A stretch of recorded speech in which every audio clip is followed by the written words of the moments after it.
The seatbelt light flickered on, casting a soft amber glow across the cabin.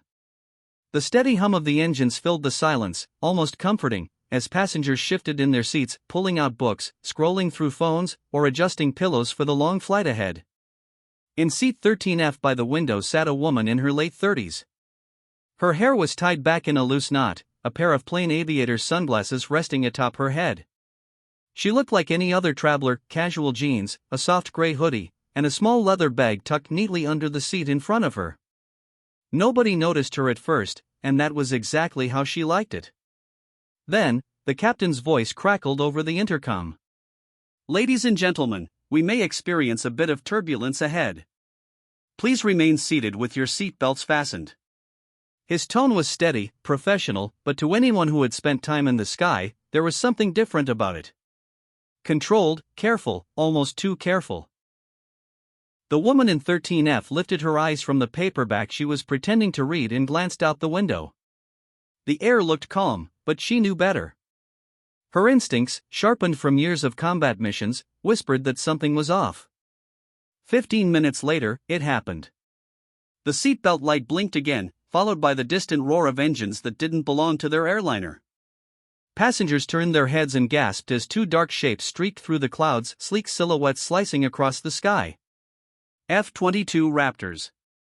Murmurs filled the cabin. A child pressed her face to the glass and whispered in awe, "Mom, fighter jets." A man 2 rows ahead frowned and muttered, "What the hell's going on?" The jets closed in fast, leveling off just beyond the wing tips. The lead Raptor tilted slightly, its canopy glinting in the sun like an unspoken signal. The captain's voice returned, softer this time. Ladies and gentlemen, we have some unexpected company. Everything is under control. Please remain calm." The woman in 13F didn't move. She simply stared out the window, her face unreadable. Then, through the cabin's uneasy silence, she caught something no one else did. The captain's words, spoken low into his radio tower, confirm passenger manifest. "Is Falcon 1 on board?" Her jaw tightened. It had been years since she'd heard that call sign, years since she'd worn the patch stitched with it. She turned her gaze toward the Raptors, and though no one else could hear it, the radio chatter came alive in her head like muscle memory. Then came the call, Raptor lead to civilian flight 207. Confirm Falcon 1 in seat 13F. After a long pause, the captain finally replied, "Affirmative." "She's here." Instantly, everything changed. The Raptors edged closer. And then, in a move that baffled every passenger watching, both pilots lifted their gloved hands in a deliberate salute. A gesture not for the plane, but for the woman inside it. Gasps rippled through the cabin. Passengers craned their necks toward 13F, whispering guesses, CIA, a famous politician, maybe even royalty. But she didn't flinch. The faintest trace of a private smile touched her lips, and she stayed silent. The man seated beside her leaned closer, voice hushed. "Who are you?" She didn't answer. Not yet. Hours earlier at the airport, she had blended in like a shadow. No checked baggage, no laptop, no military gear. Her boarding pass read E. Carter, a name that meant nothing to anyone. That was the point.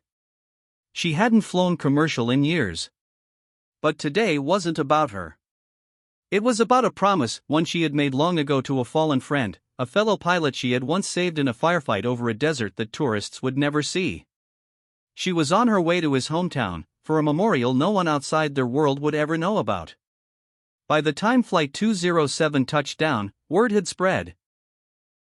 Airport personnel lined the edge of the tarmac, some standing rigidly at attention, others holding their hands over their hearts.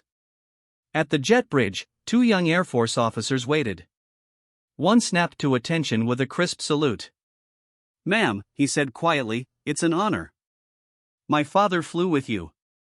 You saved his life." She returned the salute with perfect precision, then stepped into the terminal, disappearing into the crowd.